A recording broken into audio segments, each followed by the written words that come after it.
It's better than trinkets, games, or toys. So say all the little girls and boys. Welcome, ladies and gentlemen, back to the Elder Scrolls Detective series. My name's Camel, and today I have found a very Christmassy case for us to investigate, involving Tamriel's version of Santa Claus and narcotic overdoses of moon sugar. The combination of the two just boils up those Christmassy vibes. Now, is there anywhere that resembles the North Pole more than Solstheim in Tamriel? I think not. But at the best of times, Solstheim is treacherous and unforgiving, unwelcoming and only inhabitable by the hardest and harshest types. But with its frosty exterior and personality, it does bring many interesting and wonderful mysteries. And for this one, we're going to go back to the Elder Scrolls 3 Morrowind's Blood Moon expansion. And to begin this journey, we're going to head to Fort Frostmoth, the first Imperial settlement on the very southern tip of the island of Solstheim. Now, as there is limited voice acting in the Elder Scrolls 3 Morrowind, you'll have to bear with me doing the voices. However, inside Fort Frostmoth, there is a lady named Severia Gratius, and when we speak to her, ask your questions, but be quick, Camel. I'm quite busy with the moon sugar investigation. Moon sugar investigation. You're new to Fort Frostmoth, so I guess you haven't heard. Over the past couple of months, several people across Solstheim have been poisoned with moon sugar. Someone has been slipping it into their food and wine. They experience temporary euphoria and then complete exhaustion. I've been charged with finding the culprit and bringing him to justice. Recently, our cult priest Jeline was poisoned, so it is now officially an Imperial matter. Imperial matter? If it were just the locals, the Empire couldn't be bothered. But now one of our own has been affected. Last week, our cult priest was stricken with moon sugar euphoria after drinking some wine. I don't have the manpower to deal with this problem, but my superiors are getting impatient. He wants the culprit dead. I know you're not a member of the Imperial Legion, but I'd like to hire you to help in the investigation. I'll make it worth your while. Are you interested? I'll help you, Severia. Just tell me what you need done. It's simple, really. I want you to kill the man responsible for the moon sugar poisonings. Jeline, our cult priest, was the most recent victim, and he actually caught a glimpse of the culprit.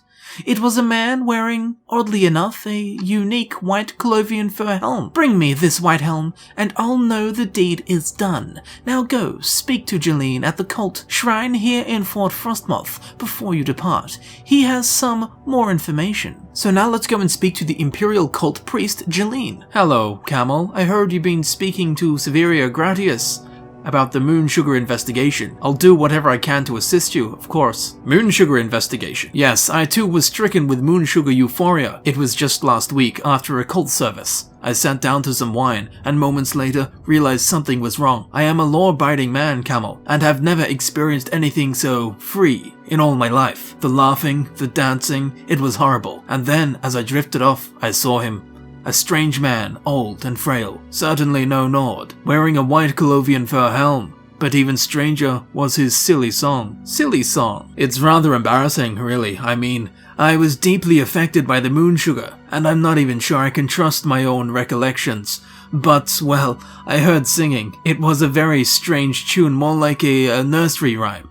Something you'd sing to a child, maybe. I only caught a little of it. Something about a workshop in the snow, and lanterns all aglow. And I remember something about candy. Oh yes, and there were lots of hee-hee-hees and ha-ha-hoes. It's all so absurd, I know. So some very interesting lead-up information or pretext as to what we're going to find in this Christmas-themed investigation. And with no hint of direction or where to look other than just Solstheim in general, this tall tale of a man walking around with a giant white Colovian fur helmet, putting moon sugar into people's food and wine, singing about candy, snow, workshops, and lanterns all aglow, while singing hee-hee-hee ha ho. It quite frankly sounds like a big old lie. But eventually, while exploring towards the middle of the island of Solstheim, through the dense, dark, and untamed snowy forests, we will come across a quaint little cottage in the woods up against the side of a hill. Outside there are lanterns all aglow. A plume of smoke is bellowing out of the chimney, meaning someone is home. And again, given Solstheim's hostile and unlivable conditions, finding something friendly and cute like this is almost almost like something from a fairy tale. But before you think it's too cute, if we just have a look over here, we will actually find a dead guy in the snow next to the cottage. This is a Khajiit named Menashe. Anyway, on his corpse we can find a common robe, moon sugar, so we know we're close to the mark, and a scroll which is the Song of Uncle Sweetshare. And when we read it, it's actually an alchemy skill book,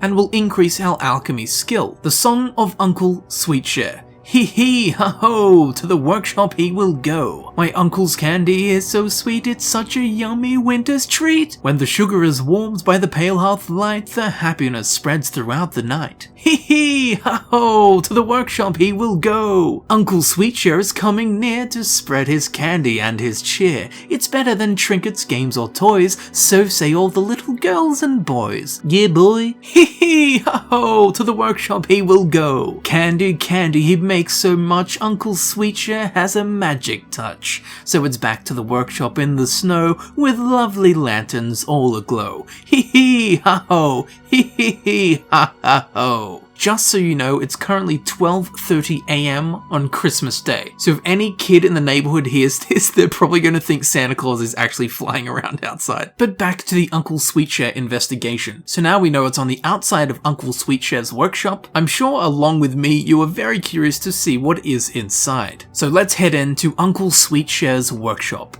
Candy, candy, he makes so much. Uncle Sweetshare has a magic touch. So it's back to the workshop in the snow, with lovely lanterns all aglow. Hee hee, ha ho, hee hee hee, ha ha ho. The man himself, Uncle Sweetshare. As we can see, scattered around his workshop are plenty of bowls filled with plenty of moon sugar, and there are also plenty of alchemical devices. Of course, pointing towards the idea that this is actually some kind of like meth lab, or in this case, a moon sugar lab. At least he's quite jolly and not hostile at all. So now let's speak to him. Hee hee ha ha, can it be a visitor in my workshop? How can I help you, sweet camel? I have candy treats to spare if you come in search of happiness. Oh, so you're here to ask about the moon sugar investigation? I see.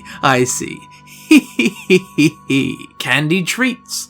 My candy treats are tasty, they are, and filled with special sugar and love. They bring happiness to everyone on Solstheim. That's what I do, you see. I give out my special sugary treats and spread happiness throughout the land. It's difficult work, but oh so very rewarding. Menashe certainly thought so. Ah, Menashe, the dear lad. Moon sugar investigation.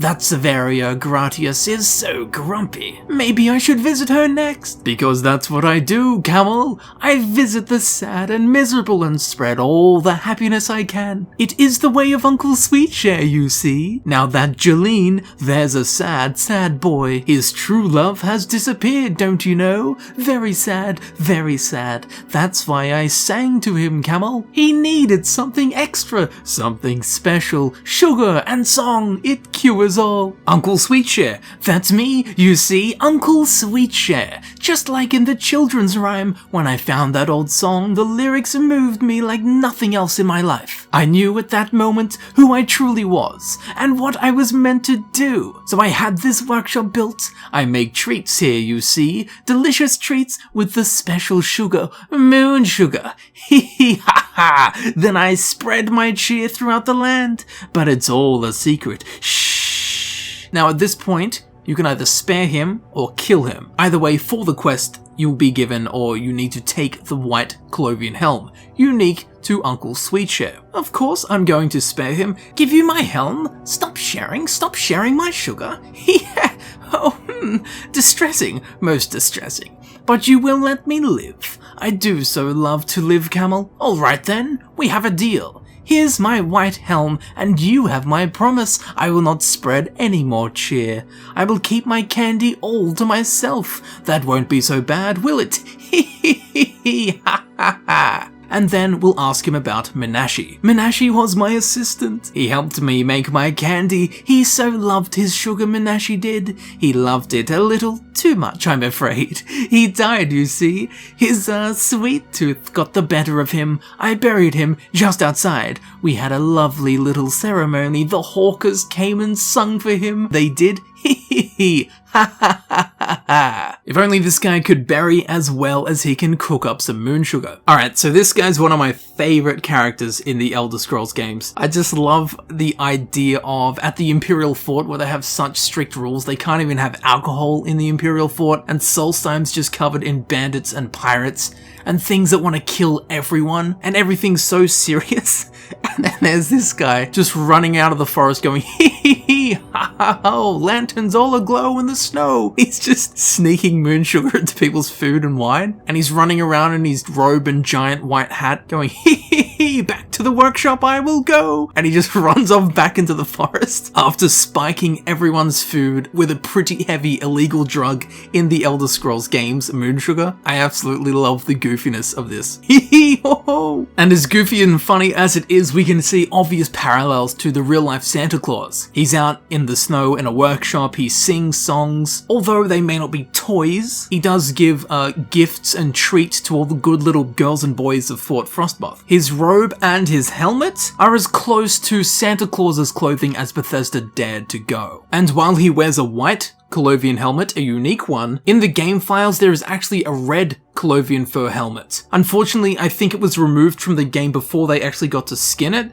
so it is actually just the same as the standard Colovian fur helmet and it's just yellow instead of being red, although it is called the red fur Colovian helmet. But this does just go to show that they were going to make this guy even more like Santa Claus than he ended up being. And on top of this red fur helmet that never really came to be, Uncle Sweetshare was meant to be a Breton called Grandfather Frost, which is the Slavic name for Santa Claus. We can actually spawn him in-game. As you can see, he looks a little bit more like Santa Claus because he has a white beard, and of course that name is way closer to the mark than Uncle Sweetshare. But again, along with the red fur helmet, Bethesda felt it was far too close and too obviously Santa Claus, so they swapped them both out for the white fur helmet and for Uncle Sweetshare. So now let's talk about Uncle Sweetshare and where he came from, who he is. He is actually a Nord alchemist. But what's interesting is moon sugar is a Khajiit drug. And to be honest, Solstheim is a pretty big leap from elsewhere, so finding a moon sugar refinery out here in Solstheim in the snow. But what I find even more strange is that Uncle Moon Sugar was the master alchemist, and the Khajiit,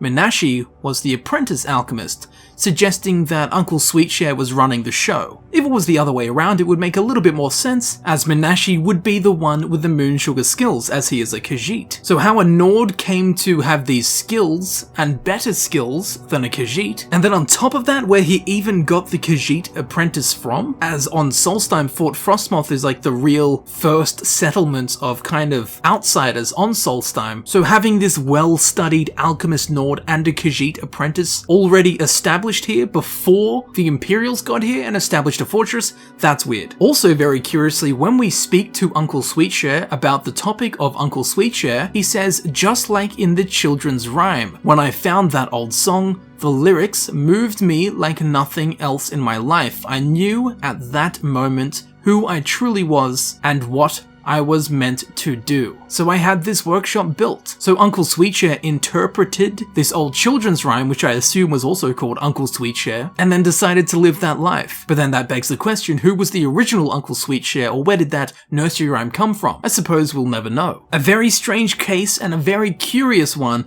that I don't think is actually meant to make that much sense. But I must admit, a big old surprise dose of moon sugar would be a very exciting Christmas gift. And I did go out of my way to come back to Solstheim in Skyrim and search the area where Uncle Sweetshare's workshop should have been, and sadly I could find no evidence of the remains of his workshop, let alone the workshop itself. So what happened to Uncle Sweetshare? Did he survive? Did he go on, spreading joy and jolliness with moon sugar? What became of him? I do not know, but hopefully you guys and girls watching will have some very interesting theories as to where Uncle Sweetshare came from and what happened to him. Hee hee! Ha-ho! To the workshop he will go.